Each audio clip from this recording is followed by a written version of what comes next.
वास्तविकता को और पात्र की मनोदशा को प्राण मिले, संप्रेषणी प्राण तो मिले, लेकिन संगीत हावी ना हो।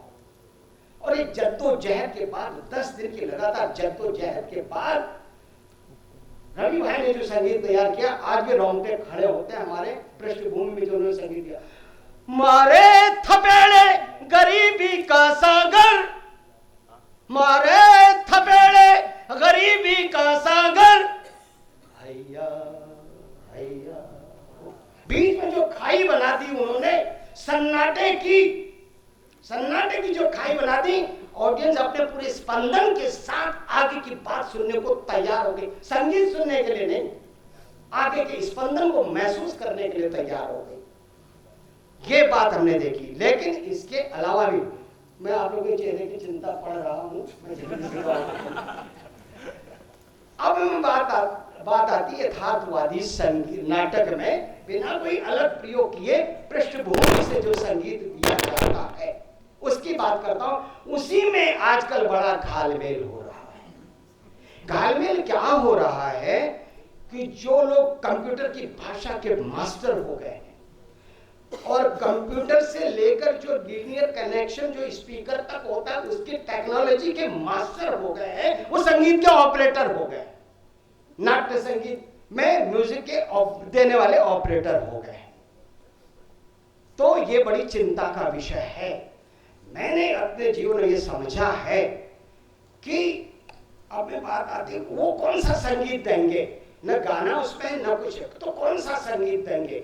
तब मेरे विचार में आता है ये जो समय और स्थान है, अनंत काल का जो समय और स्थान है, इसका अपना संगीत है। लोग बड़े ज्ञानी लोग ब्रह्मांड के संगीत के रूप में इसको महसूस करते हैं, ये श्रवण नहीं करते। अनुभूति जन्य संगीत है ये, जिसमें कोई कण भी नहीं है, तरंग भी नहीं है। ये विकिरण के माध्यम से अपने स्रोत से उपभोक्ता के दिलो दिमाग तक जाता है। उसकी समझ होनी चाहिए ऑपरेटर को, मुझे ऐसा लगता है। अच्छा, ये जो मैं काल की बात कर रहा हूं, ये सापेक्ष समय नहीं है। जैसे सापेक्ष समय क्या है? सुबह, शाम, दोपहर, रात, या फिर मौसम, जाड़े के दिन, गर्मी के दिन, बरसात के दिन।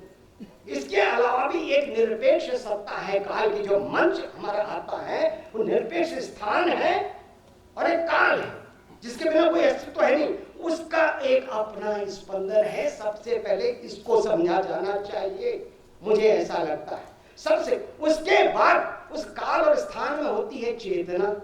एक तो जड़ पदार्थ होते हैं और मनुष्य चेतना वाला है।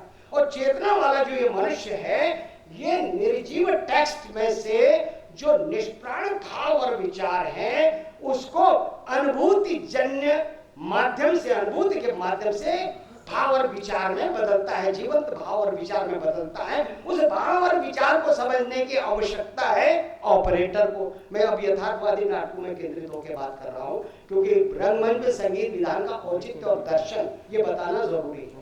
तो इस बात को ध्यान में रखा जाना चाहिए। तो वो जो भाव और विचार का अपना जो स्पंदन है, उसको एक्टर भी महसूस करे और उसको सपोर्ट देने के लिए, जैसे बेल को सपोर्ट देने के लिए लकड़ी लगाई जाती है।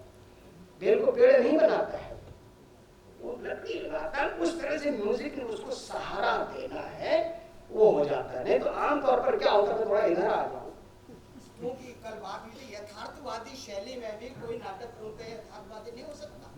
मैं भी ये कहता आ रहा हूँ अपने छात्रों से कि प्ले और drama is not replica of reality even in realism. ठीक है, इवन इन रियलिज्म। तो हम क्या करते हैं, मान लिया कुर्सी पर बैठा हुआ पात्र है और बहुत दुखी है, और आजकल के हिसाब से बैकग्राउंड में पीछे से वायलिन बजता है। जीवन में तो वायलिन नहीं बजता ना, जब हम दुखी होते हैं अब तो नहीं बजता। या हम खुश होते हैं तो ड्रम नहीं बजता है जीवन।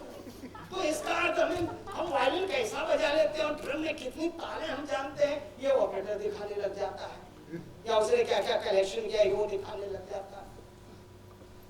अब अगर ये है तो इसके चेहरे पर भाव आ रहा है, जैसा भी भाव आ रहा है, जो भी आ रहा है, ये भाव उसने कहाँ पहुंचाना है, जो उससे अनंत दूरी पर बैठा हुआ दर्शक है, वो अनंत दूरी दूरी पर, दर्शक भौगोलिक दूरी पर नहीं है, 15 फीट दूर या अलग अलग कोण या अलग अलग स्थान में आपकी दृष्टि पर सीमा में बता हुआ नहीं है। वो आपसे अनंत दूरी में है।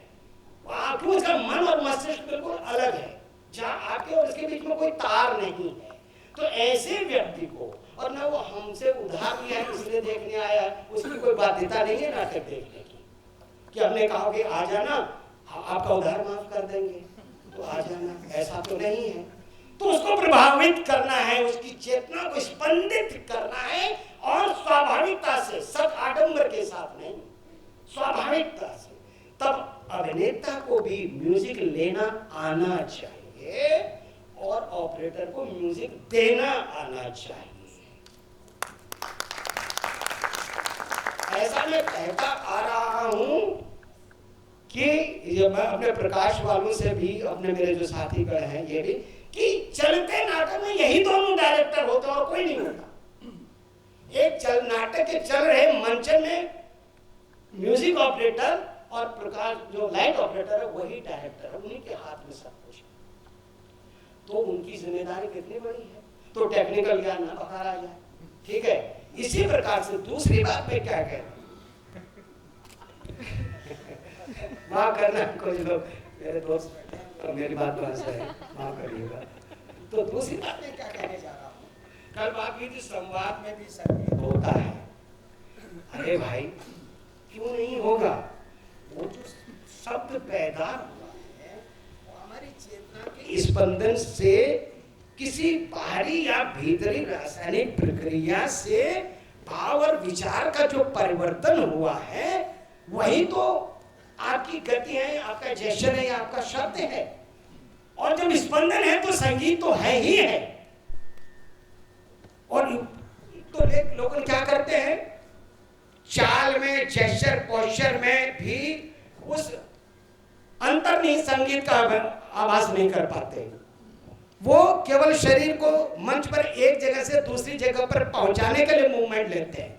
दरअसल मूवमेंट वो नहीं होता, वो एक्शनल ट्रांजिशन और ट्रांसफॉर्मेशन ऑफ म्यूजिक होता है, जो म्यूजिक भाव और विचार का होता है।